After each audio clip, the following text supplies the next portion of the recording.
যারা আপনাদের ছেলেপেলেরা বিয়ে করে নাই, বাবা একটা ছেলেকে দিন না মন্দিরে। এক ছেলে বংশের এক ছেলে যদি ব্রহ্মচারী হয়, আপনার ওই বংশের 50 বংশ উদ্ধার হবে। হ্যাঁ, যদি মাধব ব্রহ্মচারী হয়ে যায়, তাহলে মাধবের আগে যারা জন্মেছে তাদের 25 বংশ, মাধবের পরে যারা জন্মাবে তারা 25, তো সামনে পেছনে পেছনে 25 25 50, আর মাধব এমনি বোনাস ফ্রি বৈকুণ্ঠ। হ্যাঁ, 50 বংশ। আর মাধব যদি সন্ন্যাসী হয়ে যেতে পারে, হাজার হাজার বংশ উদ্ধার। কি বাবা, চলো না কালকে আমার সাথে? ব্রহ্মচারী হও, সন্ন্যাসী নাই বা হলে হবু বৌমা যদি থাকে বিয়েটাও করে নেবে, আর ব্রহ্মচর্য জীবন যাপন করো। একজন, মাত্র একজন বংশে যদি একজন হয়, আর যদি সন্ন্যাসী হয়ে যায়, নিজের বংশের তাবৎ বংশ উদ্ধার, জগৎবাসীকে উদ্ধার করে দেবে, হাজার হাজার মানুষকে।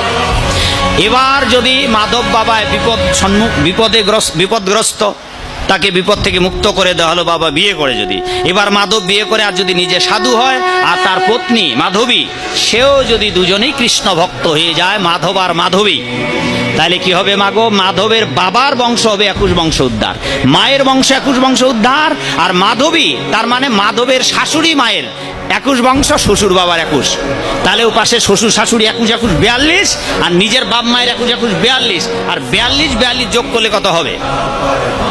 84 বংশ উদ্ধার। কৃপাময়ের কৃপা বুঝিলাম কই।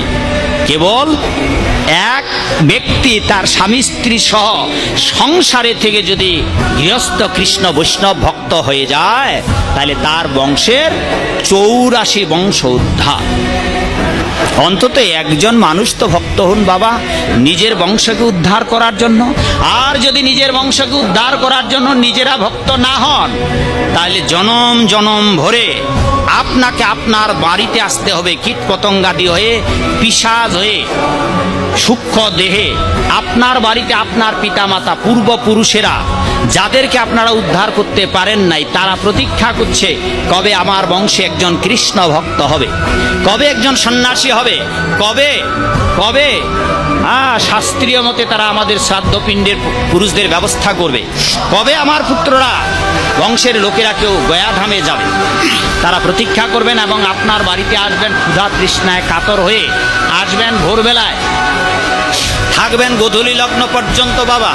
আর এসে মাগো তৃষ্ণায় যখন তাদের উদ্দেশ্যে আপনারা তর্পণের ব্যবস্থা করবেন না, তাদের উদ্দেশ্যে গীতা পাঠের মঙ্গলের ব্যবস্থা করবেন না, ভগবানকে ভোগ নিবেদন করবেন না, নিবেদিত প্রসাদ যত্রতত্র বা উচ্ছিষ্ট বাইরে থাকবে না, তখন ওরা কিছুই খেতে পাবে না। আপনার বাবা, আপনার শ্বশুর, আপনার ভাসুর আপনার বাড়িতে আসবে। এইবার ক্ষুধা তৃষ্ণায় কাতর হয়ে যখন আপনারা তাদের ভালো কিছু ব্যবস্থা করবেন না, ভক্তি রাজ্যের ভাগবতের অনুষ্ঠানের ব্যবস্থা করবেন না, কীর্তনের আয়োজন করবেন না, বাড়িতে গীতা পাঠের আয়োজন করবেন না, তাদের মুক্তির ব্যবস্থা করবেন না, ক্ষুধা তৃষ্ণায় কাতর হয়ে কিছু যখন খেতে পারবে না, তখন আপনারা স্নান তো করেন বাবা, স্নান করে কাপড় জল নিংড়ান।